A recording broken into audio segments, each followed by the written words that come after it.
Hey there, Tiffany, Mika, the lady golf teacher here. Well, it's that time of the month again. It's a talk with Tiff, and I've got a great lady that's going to talk with you today and share her experiences with you. She's actually got her handicap down to just above 20, and she's only been playing golf for a few short years, so she's going to share with you how she's done that, and I'm looking forward to sharing that with you. So we will see you in the interview. And also, there's something really interesting that happened. I denied whether to take it out, but I've left it in the interview as well.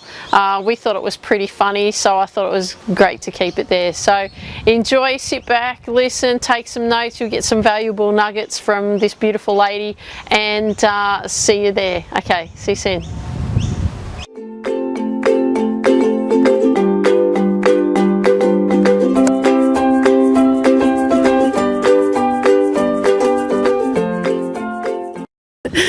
Hey there, this is Tiffany, the lady golf teacher, and it's that time of the month again. It's a Tuesday talk with Tiff, and I have the lovely Robyn Burns here with me today, and she's going to share her experiences with golf from when she first started to where she's at now. And so we're going to get straight into it. So Robyn, how long have you been playing golf? Oh, socially off and on for a few years, but took it up in 2012 when I stopped work and joined your clinic.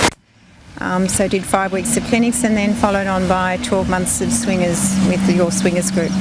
So effectively started playing comps at the March of the following year. Joined as a 7-day member after being enticed to play 18 holes, and gone on from there. Yeah, great.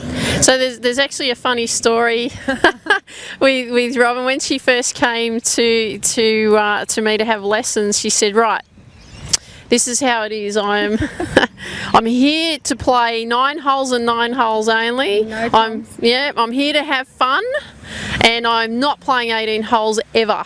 Okay, I'm just here to have fun." It was quite aggressive fun sort of thing. So it was quite interesting watching Robyn from when she first started, in that first 12 months to, oh my God, she's going straight to 18 and into comps. So that was, I found that quite funny. Be talked into it.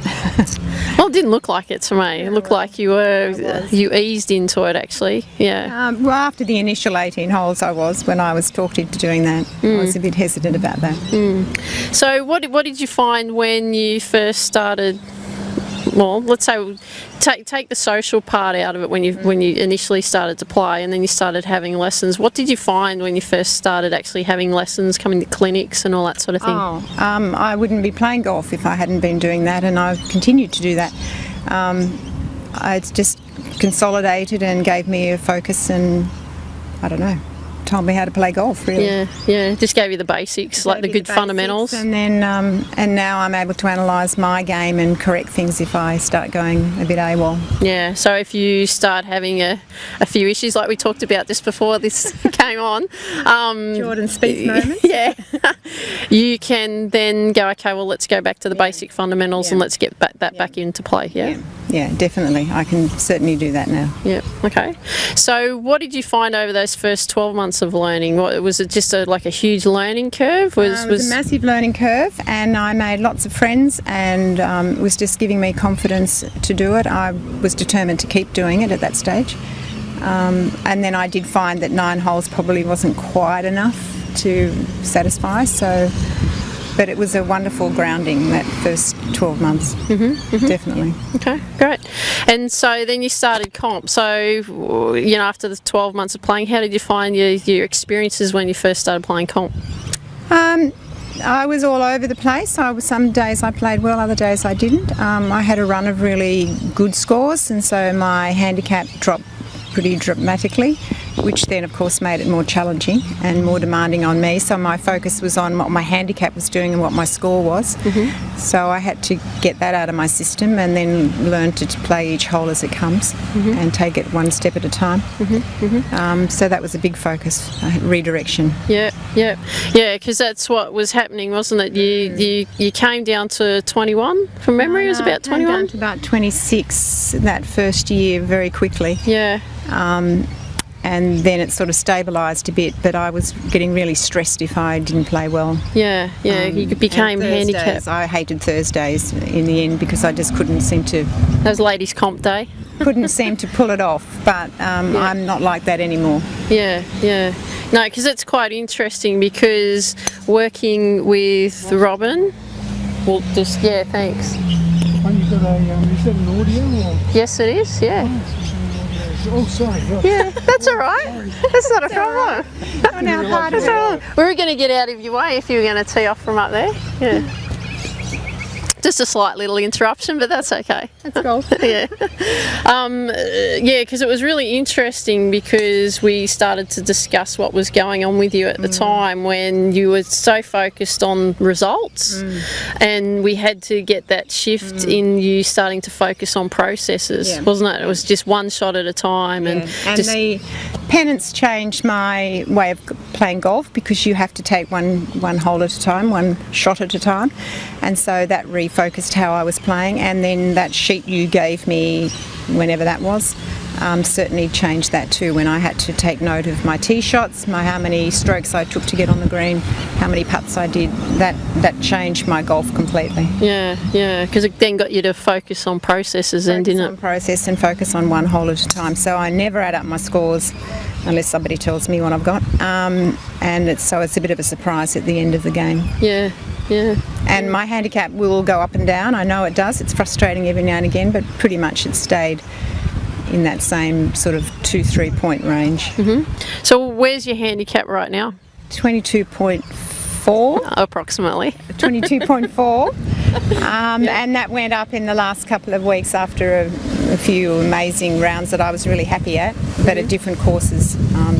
And that's one thing golf's given me, is the ability to play at lots of different courses and really enjoy it.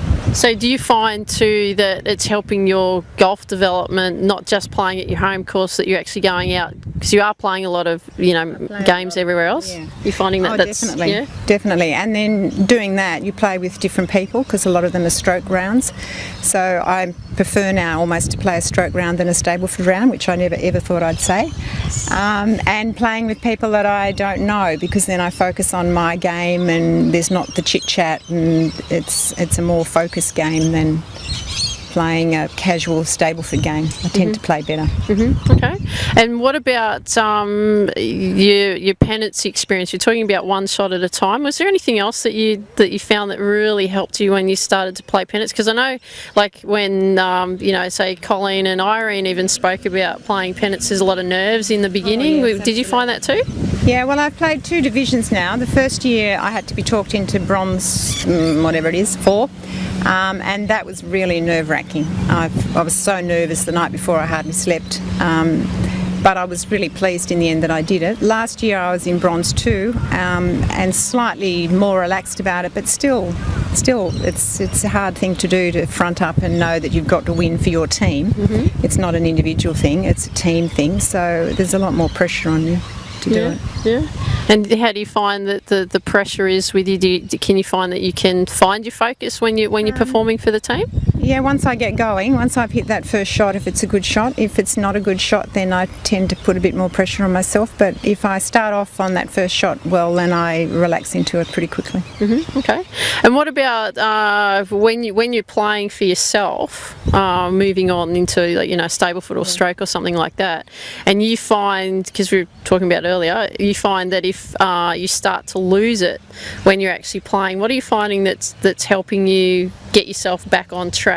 Well, just putting Tiff on my shoulder and I must be light. Reminding myself that I have to slow down and I have to turn with the ball, and I have to just keep my focus on the ball rather than looking to where it's going. And I have to sort of almost get myself back in, okay, we're going to take this one slowly, and once I've done it and it works, then I'm back on track again. Yeah, great. Okay, excellent. And so, what's the plan now for you with your golf now? To play at different courses again. I don't know. I don't have an ambition for my handicap. I don't really want to get down into A grade. I think Is there a reason? I find the better you get at golf, the harder it is, because you've got to maintain that level, and so you put more pressure on yourself. Whereas if I maintain around this 20 mark, 21, 22 even, it gives you a few more points to play with, and the pressure's not quite as great. So I'm quite happy to stay around that mark, but just to play a lot of golf and to play more with Peter. That's her husband. And to travel with golf, which we've done quite a bit of, but to do a bit more of that, which is really what it was all about in the first place. No, fabulous. It's interesting you're saying about your handicap. You're quite settled, because I know when you did come down, and you came down quickly, it was the shock of where you got to, and also then it was the mental struggle of trying to maintain that handicap, wasn't it? A lot of pressure from other players too, the better players at the time who were on those low 20s, who said, oh, you'll be in A grade before you know it, you're an A grade player. And so there was always that pressure that I had to perform, and people were watching what I was doing, whereas now they're not watching, and I'm not fussed about that. So there was a lot of pressure on at that stage. Okay. And so the plan is now is to enjoy your golf and play with your lovely husband and continue my clinics and my private lessons, and keeping you on track. Continue me and fine tune all the time, which makes a huge difference. Yeah, great. And is there anything that any advice that you could give someone that's watching us here with this interview right now? Is there anything that they should really be focusing on, do you believe? Oh yes, I think you need to practice. I think any opportunity you can to do a clinic or a lesson. I think no one is ever too good to have a lesson, and to just take it one hole at a time, one shot at a time. Slow it down, enjoy it. And enjoy the friends you make through it, because it's very important. Yeah, because there's a good community environment as well from it, isn't it? I've made lots of wonderful friends through golf. When I started playing golf, I didn't know anybody at the golf course, and now I've got, I don't know, hundreds of friends there. So it's been a very important part of my life. Yeah, great, and you can get to go away with them as well, don't you, and play other courses and all that sort of, and do other things outside of golf with them too. Yeah, fantastic, excellent. Okay, well, Robyn, thank you so much for today. I wouldn't be here if it wasn't for you. Oh, how nice. Yeah, but I really appreciate you coming down and having a chat and sharing, your insights to what you've experienced with golf, and I'm sure that person behind is appreciating your wisdom through all your experience. So thank you very much. Pleasure. Have an awesome day, and we'll see you soon. Bye. Bye-bye. Well, that was great, wasn't it? Robyn gave some really great nuggets there. So what I'd love you to do is, if you could leave a comment down below and just let me know what you like best about what we talked about today. If you got anything valuable that's going to help you improve your golf, I'd really love it if you'd share that with me. So have an awesome day, and hear from you soon. Take care. Bye-bye.